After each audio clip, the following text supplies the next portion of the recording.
Hello, everyone, and welcome to Chapter 8. We will now be talking about memory as a complement to the last chapter, which was learning. And of course, what better way to show and demonstrate learning than remembering things? So, in this chapter, we will go over studying and encoding memories, storing and retrieving memories, and then we will finish up with things like forgetting, memory construction, and even talk about ways to improve your memory. So, as we've started out most of the other chapters, we start with a simple definition. Memory is defined as the persistence of learning over time through certain types of ways of encoding, storing, and eventually retrieving information. So we can think of this like Microsoft Word or even Google Docs, something like that, where back in my day, since I'm not a spring chicken anymore, um, encoding is like Microsoft Word. And when I say back in my day, I'm not trying to sound old, but what I'm saying is we didn't have an autosave function. So if you accidentally turned off the program, there was no autosave. We had to learn that the hard way. Nowadays, things are a little easier um, in terms of saving your work. Okay, let's not get too far off topic. So the idea of encoding is like typing your stuff into Word. Storing it would be basically hitting file and then save. And then to retrieve it, you turn your computer back on or open up your laptop. You would hit file, open, and it would retrieve the information for you. So, what evidence do we have of memory? Well, first of all, if we've learned something, we can then recall it. You guys have to do this on exams, right? Recall the information to fill in the right number or click on the right one. Recognizing things that look familiar, right? And this serves an evolutionary purpose. We know that if there's something good, you want to remember it to keep going back to it over and over again. And if it's something that could be dangerous or harmful, right, being able to recognize that and know that it's dangerous means that you can get the heck away, right? Another way that we can see evidence of memory in psychology is that if you've ever had a song that maybe you knew all the words to and you used to sing all the time, and then maybe you haven't listened to that song in 5 or 10 years, even, right? Um, all of a sudden you hear it again, and it's like you know some of the words, but you can't really remember all of them. And then all of a sudden you listen to it once, maybe twice through, and boom, all the words come back again. So in this case, you're able to relearn it more easily when you hear it again. Even if you don't have the full memory for it, right? It doesn't take you as long to learn the song as it did the first time. Or doesn't have to be a song, could be something else, right? So these are ways that we can show proof or evidence scientifically that memory exists. Although we will talk about how memory was thought to be versus what it actually is now. So, one of the best uh, examples, one of the best researchers in memory back in the 1950s, 1960s was a researcher named Ebbinghaus. And Ebbinghaus was actually a very interesting researcher because he only had one subject. I know we talk about research and participants, whether they're humans or animals, and having a lot of them in order to get a good measure. Well, Ebbinghaus famously only had one participant, and that participant was very unusual because that participant was Ebbinghaus himself. So he used himself as his own participant for his studies. Now, that sounds like it could be biased and things like that, but the way that he went about it, it's actually pretty genius. So, what Ebbinghaus did, why we're bringing him up, why he's in this textbook, is that Ebbinghaus wanted to see if he made a list of nonsense words. So, they could be words that sound like real words, but they're not, like swark, something like that. Urch, right? So they sound like they have enough vowels and consonants to be words, but they don't actually exist as words. So he would make words like that up, and he would make a list. And what he did was he wanted to see if he repeated that list to himself a few times versus a lot of times, how long would it take him to relearn it the next day? And here on the left is the chart that he got, which is called his retention curve. So what Ebbinghaus found is that the more times he practiced a list of nonsense syllables on the first day, the less time it would take to relearn it the next day. So looking at the chart on the left, the graph on the left, you see on the y-axis where it says 0, 5, 10, 15, 20, that's the time in minutes it took to relearn the list. And on the x-axis, or on the horizontal axis, going from 8 to 64, left to right, is the number of repetitions of that list he did on day one. So what we can see is that on the left-hand side, if he repeated that list on day one about 8 times, it would take him about 20 minutes on day two to relearn all the words. If he did it 32 times on day one, it would take about 15 minutes, maybe a little less, to learn on day two, the next day. If he, however, repeated it 64 times on day one, just over and over and over again, 64 times, it only took about 7.5 minutes to relearn it the next day. So what Ebbinghaus found is the more repetitions he had of these list of words that were nonsense, the less time it took to relearn it later. And we're going to be talking about another memory researcher named Alan Baddeley, as you can see, in 1982. He took the findings from Ebbinghaus's original study, and he said the way that we can also measure memory is the speed of relearning. So speed of relearning is one measure of memory retention, how fast you can relearn it on later attempts. And this is still something that we use today in memory research. So I just gave you this example of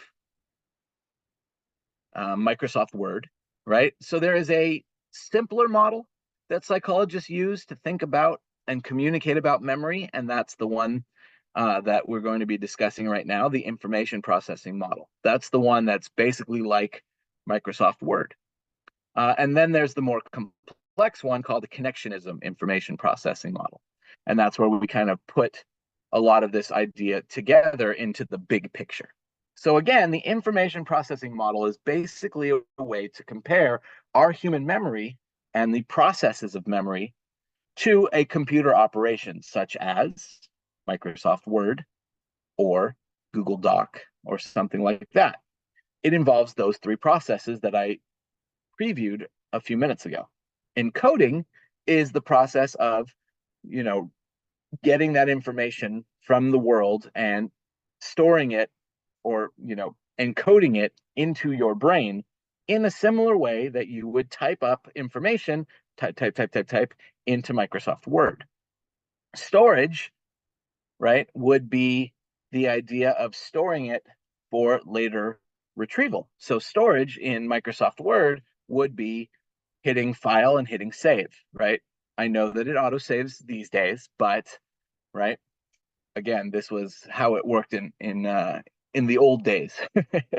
And then later on, if we want to retrieve it, we would just open up the computer, hit file, open, and here's our information, whatever it is. So that's how basically we process information. It's encoded into our brain. It's stored first on a temporary basis, and then while we sleep, it gets what we call consolidated into long-term memory in the cortex. And then later, when we're trying to retrieve that information, our brain is basically opening the file and giving us that information. So if you're studying for the exam on learning and memory, you're encoding that information, storing it first short term and going over the information again. And then when it's time to take the exam, you are retrieving that information from long-term storage. We actually don't retrieve it from the short-term storage. So we'll talk about the differences between those. So basically, right, the simpler model is how we take information, encode it, store it, and then later we're able to retrieve it, right? In the connectionism model, we talked earlier in this course about how emotions are a circuit. In the sensation and perception chapter, we talked about how perception is a circuit. Memory is also a circuit. And what we'll find as we go through the chapter is that memories are not stored in one specific spot, like a lot of people used to believe, but that it's actually stored in association areas all throughout the cortex. So if you're going to recall a memory, right, all you have to do is kind of hit one little point of that circuit, and that whole circuit will produce the memory. So the connectionism model is the more complex model that shows or sees memory as this circuit, and it focuses on this multi-track idea of parallel processing. Now, we talked about parallel processing in the sensation and perception chapter. Specifically, we concentrated on the visual system. And I was talking about how certain clusters of neurons in the visual system, right, in the occipital lobe, some are specific to line orientation and form, some are specific to color, some are specific to movement, some are specific for depth perception. And they're all working together because when that information hits the brain, right, it all comes together simultaneously. So we call that parallel processing. So there are areas of the brain that are processing information at the same time. And when we are learning and when we are recalling those memories, it activates the entire circuit to give us the whole memory, right? So it views memories as products of this interconnected neural network or web. It's not just one area. There's not just one little area in the brain that's responsible for memories, right? It's all throughout the brain, and then it gets coordinated in that frontal area called the prefrontal cortex. So that's the advanced sort of way of looking at it. When memory was first sort of being discovered and renewed and trying to figure out how the process worked, there were two researchers named Richard Atkinson and Richard Schifrin in the 1970s that offered a model that we still pretty much use today, but you'll see that we've kind of had to upgrade it a little bit from the original.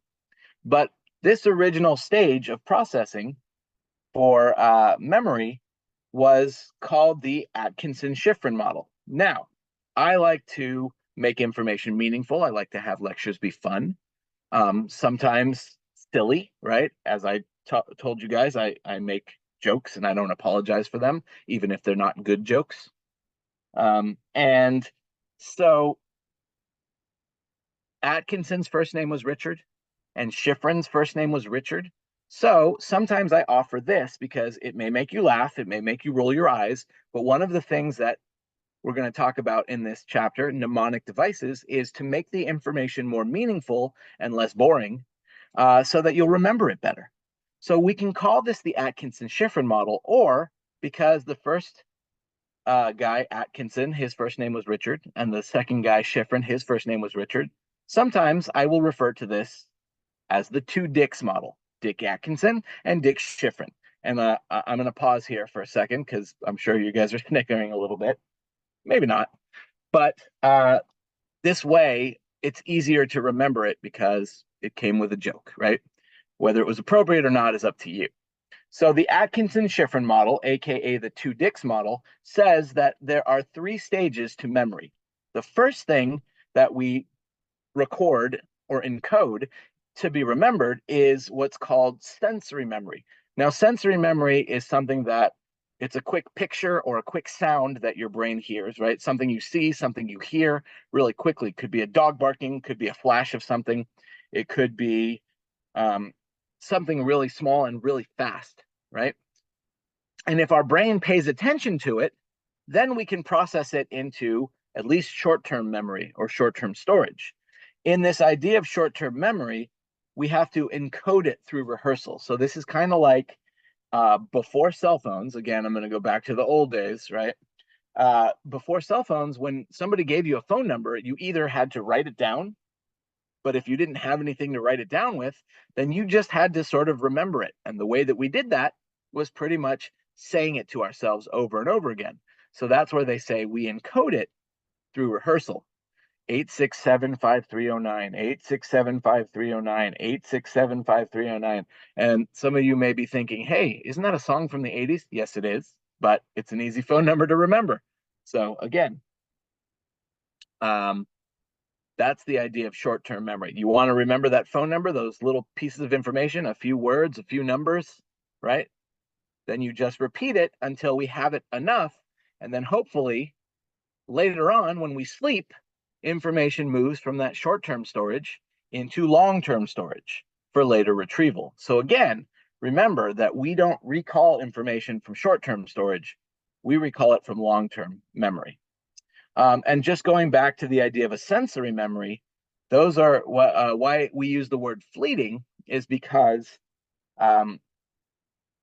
it could be gone just as fast as it comes. It's something, a quick flash of light or a quick sound or something like that, maybe a quick smell. But if your brain doesn't think it's important, we just kind of forget it. It's gone just as fast as it came.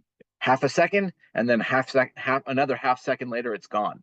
If it was enough to keep our attention, then we can process it into short-term memory, and finally, hopefully, while we sleep, into long-term memory. This also teaches us that cramming and pulling an all-nighter for an exam is not the ideal way to go, because there's two things that are wrong with that. One, if you're just cramming, you're shoving everything into short-term memory.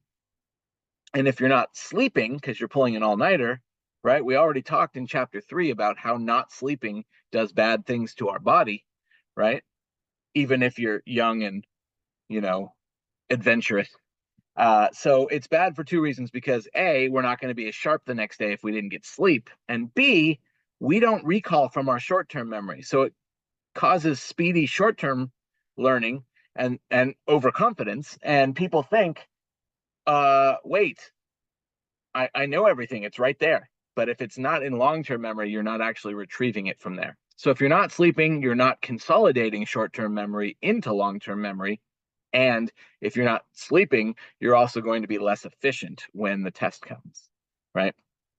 So just a couple things to keep in mind. So this is the original Atkinson-Shiffrin, aka the 2-Dix model. So looking at it to try to conceptualize it a little better, when we look at this model, here we see external events, and then there's some sort of sensory input, something we see, something we hear really quickly, and it is captured in our sensory memory.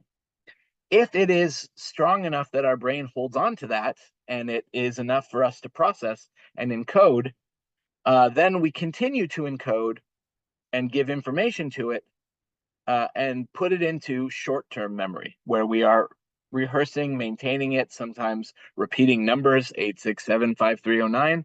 And then if it is captured sufficiently in the short-term temporary storage, then we continue encoding to the third stage, which is long-term memory storage, which can hopefully last the rest of your life.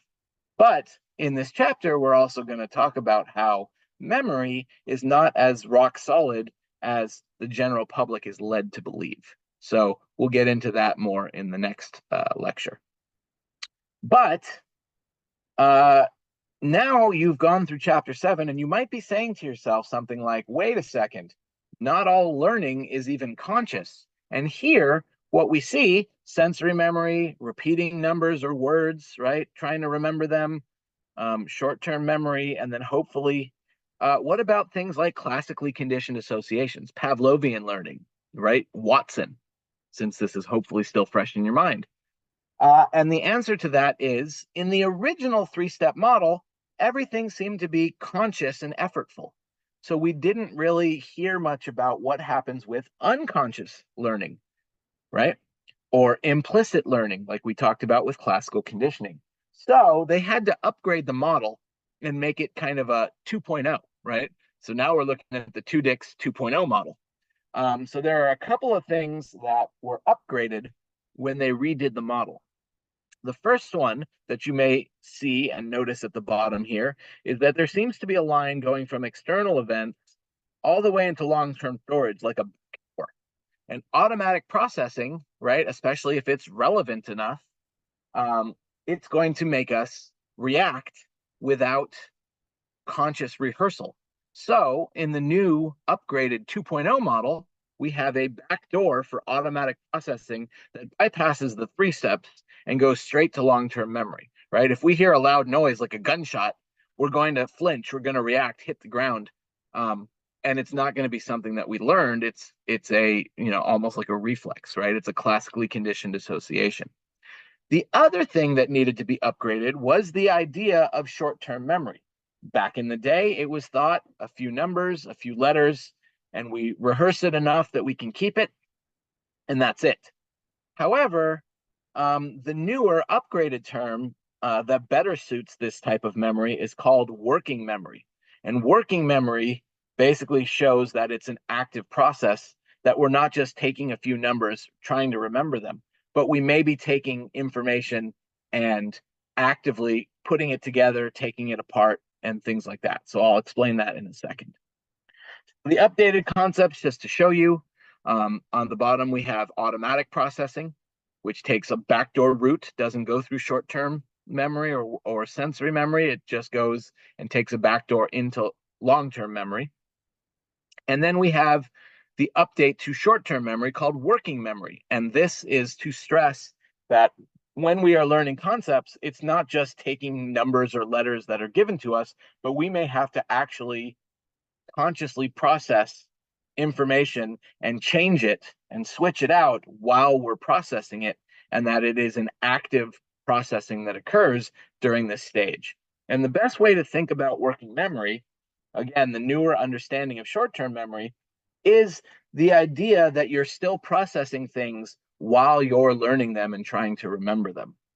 So again, back in my old man days in the 1980s when I was a kid, we used to have a game that was really popular called Simon. And it looked like this big, black, round disc, almost like a heavy frisbee. And it had 4 buttons on top, which made 4 different sounds, and they lit up in 4 different colors. We had a yellow, a blue, a green, and a red button. And how Simon worked was one of the lights lit up and made a sound, and you had to copy in that sound. So if the red light lit up and went boop, then you had to hit the red, so it would go boop, and it would basically match. If you got it right, guess what? Then you got to do a second one. Boop, boop, red, blue, right? And then if you got that one right, boop, boop, boop, red, blue, yellow.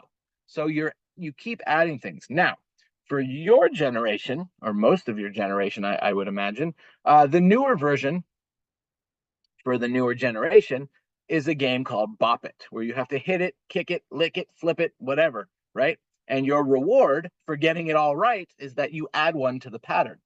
This is the ideal game for working memory.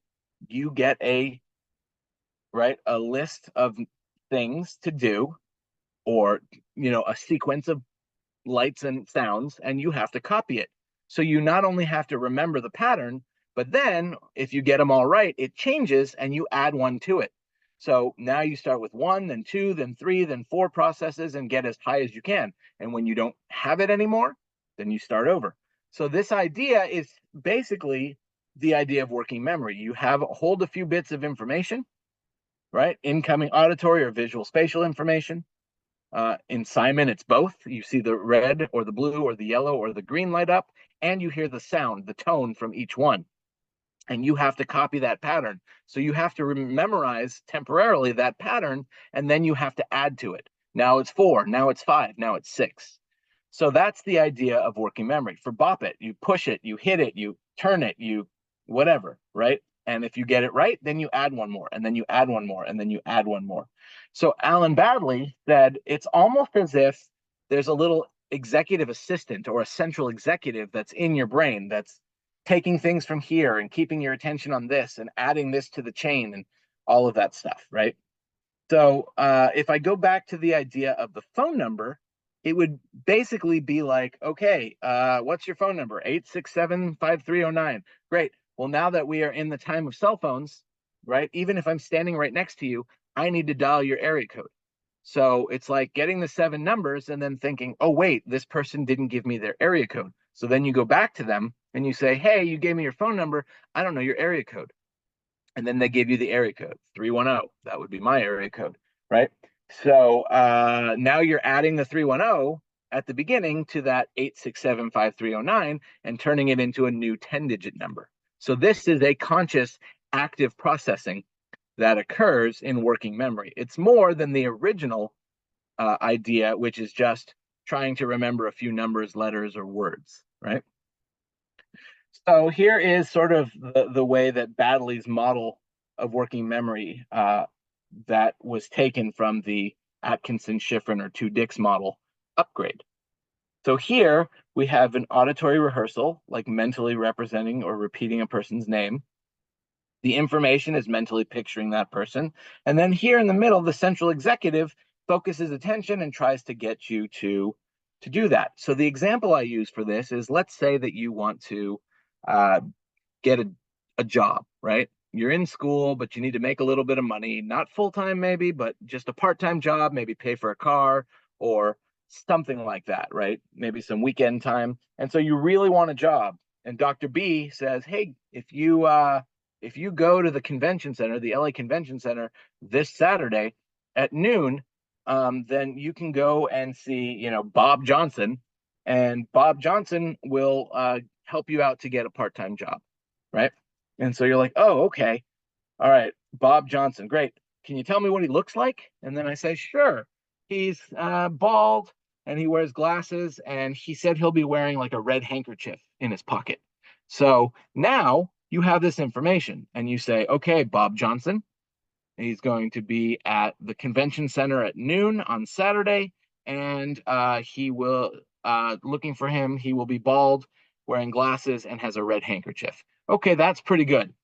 So you walk away and you're thinking about this and you're processing it. And then you realize, wait, the convention center is really big. There's multiple rooms. Do you know specifically where he's going to be, or do I have to home the whole convention center? So then, okay, he says that he's going to be in Hall C at table 50. And you're like, great. And then you say, great. Okay, so now you're taking all that other information, and that central executive is trying to help you to sort out the details, and you're adding to that actively, consciously. You're saying, okay, Bob Johnson, glasses, uh, bald, red handkerchief, Hall C, table 50, and then that's Saturday at noon. So you're taking all of this information and you're piecing it together at different points to try to remember it all together. So you're taking it from long-term memory, and when you get there, right, that central executive is helping you to sort that out and try to remember all of that. So basically, this is all to say that there is, it's almost like you have a little executive assistant or central executive that is focusing your attention, pulling information from long-term memory to try to make it make sense, right? Make it coherent, and taking all of those little bits of information and putting them together into one useful memory. That's the idea of working memory. So remember, we've been talking about this. Chapter 3, we talked about the implicit and explicit system for consciousness. We talked about it as well in the learning chapter in chapter 7, where classical conditioning is a implicit, unconscious form of learning that you're not even aware you're learning. Whereas operant conditioning and observational learning, you're definitely aware that you're learning it. It's conscious, it's active, it's explicit. So if we have implicit and explicit learning, it makes a lot of sense that we have implicit and explicit memories. Explicit memories are the conscious ones, right? So that's the one using the original idea of the Atkinson-Shiffrin 2-Dix model, where we are consciously aware of facts and things that we are trying to remember and to encode into memory, and these experiences that are encoded through conscious effortful processing. So we call these declarative memories because they're memories that you can declare. So things like names, dates, facts, and memories. I can declare that I had oatmeal for breakfast. I can declare that I learned George Washington was the first president of the United States. I can declare that a week and a half ago, I took my son to Knott's Berry Farm as part of a birthday present, right? So, and I remember all of those things. So that is the explicit. We call that declarative. And that uses different parts of the brain, the hippocampus and the frontal lobe, as we'll get to later, than implicit memories. So implicit or non-declarative memories are those ones that bypass the conscious track that we talked about in the upgraded model through automatic processing. So classically conditioned associations right, like the bell and food for Pavlov's dog, and the other examples that I gave in chapter 7. The other type of non-declarative memory is something we call procedural memory, or almost muscle memory sometimes. So that would be doing a task, a dance, playing a musical instrument, learning to hit a baseball or shoot a free throw or kick a soccer ball, right? Things like that that uh, you can declare that you got better at it or you learned it, riding a bike, signing your name, right? Things like that. But the only way to actually show that is to do the procedure. So these types of memories use other parts of the brain, which we'll go over again, but the basal ganglia and the cerebellum that we talked about, right? Not only is it coordinating movement, but it's also helping to coordinate these non-declarative memories. So explicit, declarative, implicit is non-declarative, classically conditioned, or procedural memory, like doing a task. And the interesting thing about the brain, if I hadn't made it clear up to this point, is that it is able to sort of toggle back and forth or even process both implicit and explicit, conscious and unconscious, right, at the same time. And sometimes it toggles back and forth. With automatic processing and implicit memories, again, this is things like skills and classically conditioned associations. So in this case, we use parts of the brain to process information about space, time, frequency, things like that, that we're not actually explicitly, consciously paying attention to. We know how when we have to swing at a baseball, if we've learned to hit it at 80 or faster miles per hour, right? Things like that. The funny thing about explicit memories is that things that you're asked every day, like your name, or things that are so obvious because you've answered that question a million times, it feels like it's an automatic response. What's your name? Joe. What's your name? Dick. What's your name? Wendy, right? So with experience and practice, explicit memories seem to become automatic because we basically answer right away. But it's still effortful. It just doesn't feel like it, right? So a lot of things that we talk about or answer on a daily basis are basically become automatic over time because we're so used to them and we've answered so many times. Getting back to this first stage of the two dicks or Atkinson-Shiffrin model, one of the questions that you may have asked yourself is, do we really process sensory memories? How fast is the brain capable of processing things? Well, George Sperling was a researcher, and in the late 50s, early 60s, he wanted to know that same thing.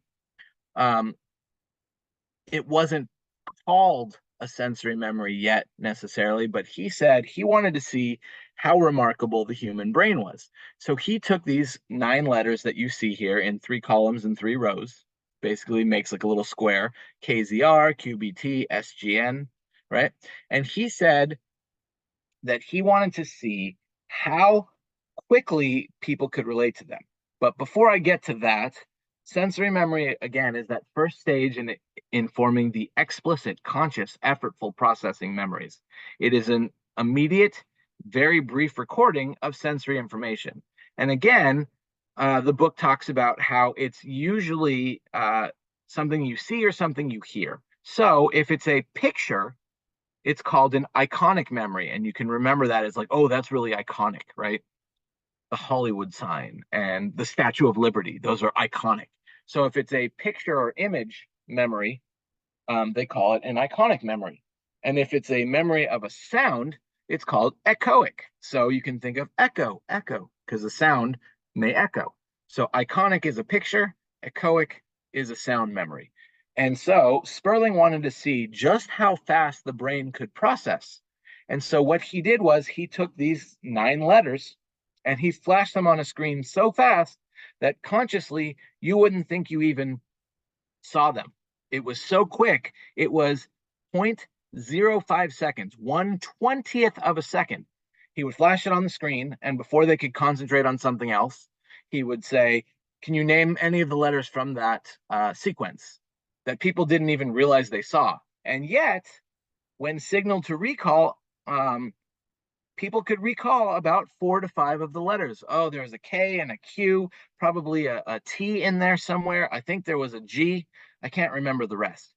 0.05 seconds. That's amazing, right? What's even more amazing is other participants, he flashed it and he said, can anybody tell me what's the first row or in the first column? And when he did that, right, because the brain likes to categorize things, people were able to do this with over 90% accuracy. First row, oh, KZR, right? He showed this for 1/20th of a second. If he flashed it 20 times, that would equal 1 second. So again, very mind-blowing, right? They could do so with near perfect accuracy. Our brain is really good at grouping things together and processing information. So if it is that fast and we pay attention to it, our brain holds on to it, then it gets processed into short-term/working memory and then into long-term memory. So oftentimes I'm asked, and people are asked, what is the capacity of short-term or working memory? Well, with short-term memory, remember that that is the activated memory originally, the original definition that holds a few items briefly. The 7 numbers of a phone number, give or take the 3 of an area code. By the way, if you didn't know, to make it easier, back in like the 1950s, they actually used two letters and 5 numbers to try to get people to memorize,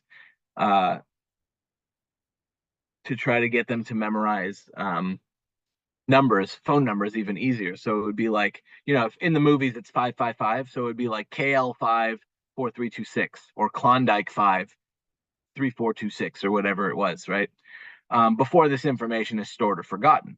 So that was the old original definition. Remember that our new definition of working memory is the newer understanding that stresses we are consciously, actively processing things. It may not just be a set of numbers. We may be adding to a pattern. We may be getting a phone number and then later coming back and getting an area code or information about Bob Johnson, what he looks like, where he's going to be, what time, what hall, all of that stuff, right? So it is the newer one. So the active processing of this auditory and visual spatial information that is then combined and even maybe processed with other long-term memories and added to it and changed, right? So it's a working, active, conscious processing. So what we see is that in the 1950s, George Miller said, this is why phone numbers are like the magic number is 7. People can store about 7 bits of information, give or take 2. I say give or take 3 because area codes, right? In the 1970s, again, Alan Badley and his colleagues said, without distraction, we can probably do about 7 digits of a phone number, about 6 letters, or about 5 words. And when I first learned this stuff, I was like, is this really true? Well, the phone number thing seems to work. And then I thought about whenever I would write information down that I then had to type up. Remember, this was before laptops were standard. So we took notes on paper and then we had to write up things. So sometimes we would write it down and then type it up, right? And some of you may still do this today.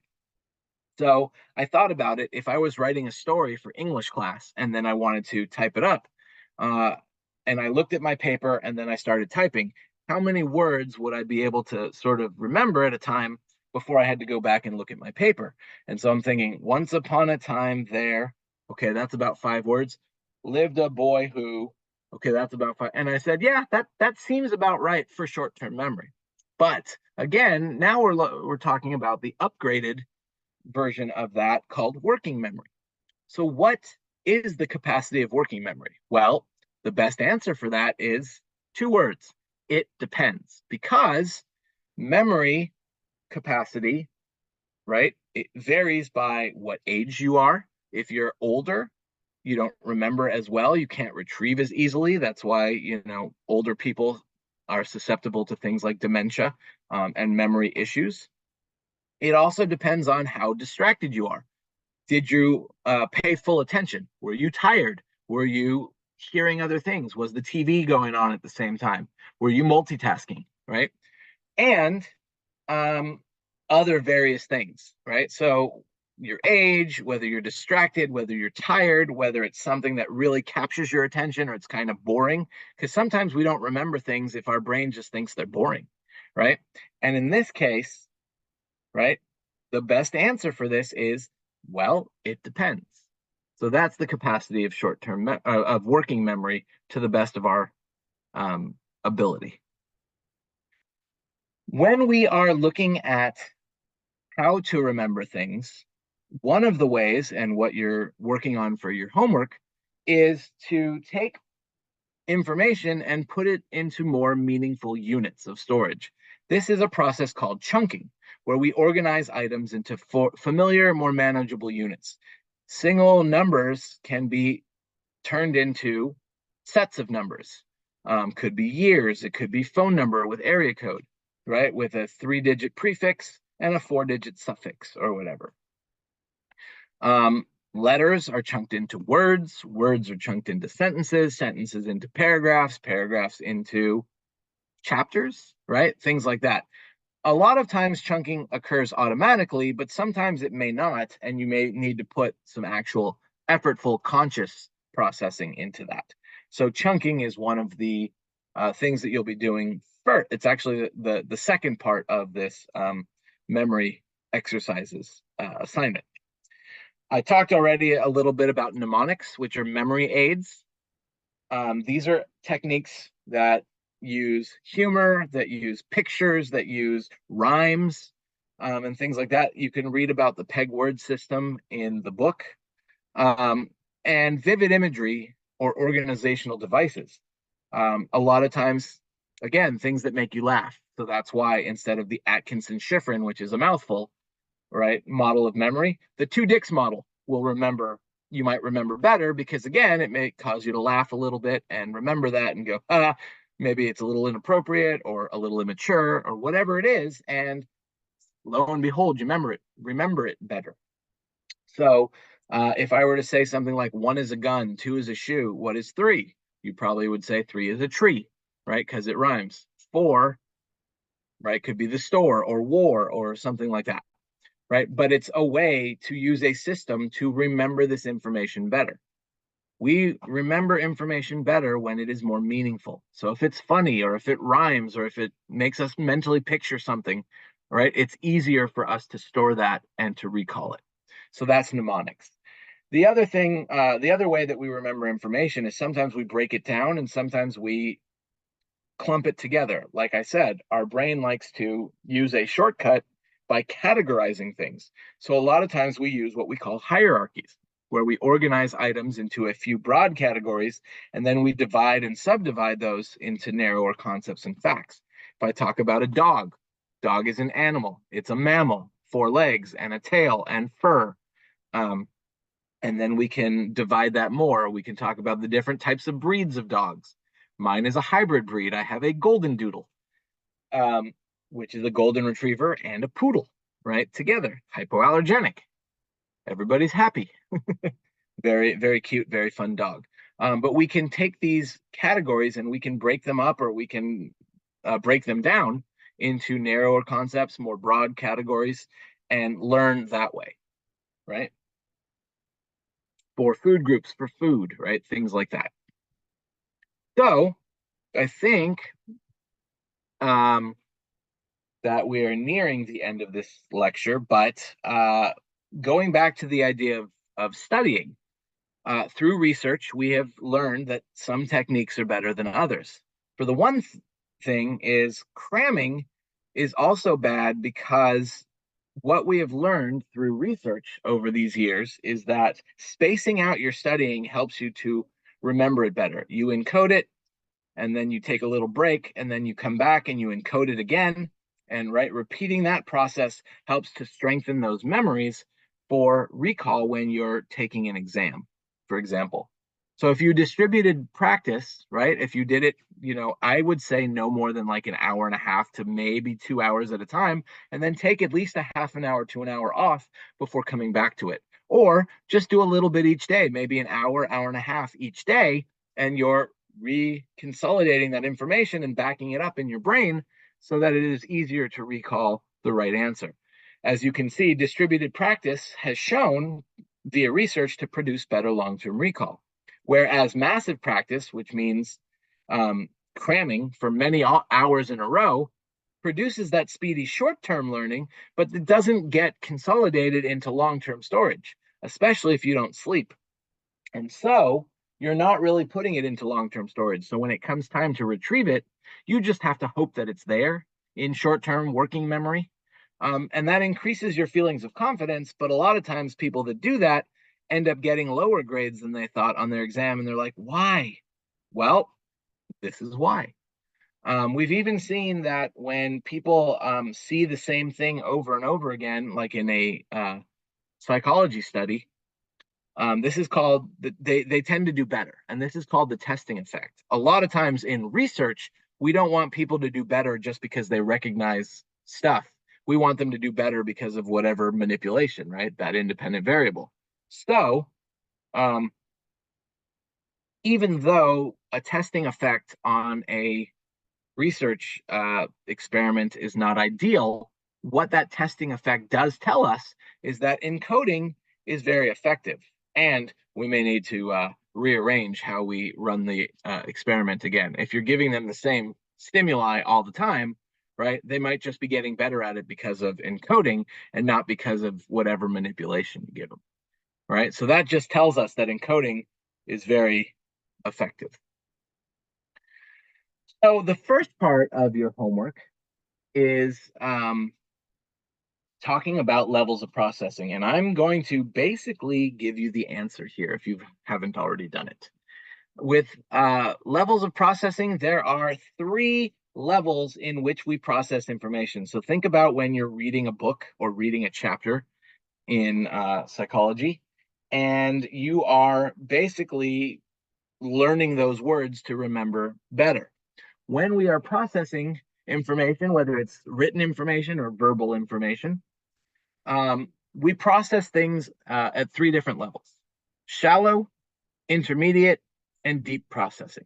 And I'm going to give you an example, which is the same one used in the homework. So the word house, for example, we know that the word house, its main definition, although there are, as I'm going to talk about, other definitions, the main definition of house is the place where you live. So you could live in an apartment, you could live in an igloo, you could live in a mansion, you could live in a cardboard box, and you could still call it your house. I'm going to go to my house after school. But house isn't always the only definition. If I were to change the other words around house in a sentence, it may cause you to understand the word differently based on the words around it. So what do I mean by that? So if I were to say, did anybody ever see the show House, which was based on, by the way, the idea of Sherlock Holmes, but instead of a detective, it's a guy that's, it's a doctor that is trying to solve the cases of bizarre symptoms and disorders, right? So in case you didn't get the reference, House and Holmes and things like that. Um, Getting back to the point, which I should do, is that if I were to say, did you ever watch the show House? You know that based on those other words in the sentence, I'm not talking about, did you ever see my house, right? The place where I live. Or when Under Armour, the clothing apparel for athletics, came out, the very first commercials for Under Armour had a bunch of football players hyping themselves up pregame before the game started. And they were getting all excited and they kept yelling the phrase, "We must protect this house. We must protect this house." Does that mean they were looking to get new security systems for their homes? It does not. When we say we must protect this house in that instance, right, based on the words of the sentence, their house is their home turf. It was a home game for this football team. If it was the Rams or Chargers, it would be SoFi Stadium. And so they want to protect their home field, their turf. That doesn't actually mean the place where they live, right? So when we talk about shallow processing, that is the most basic level of encoding.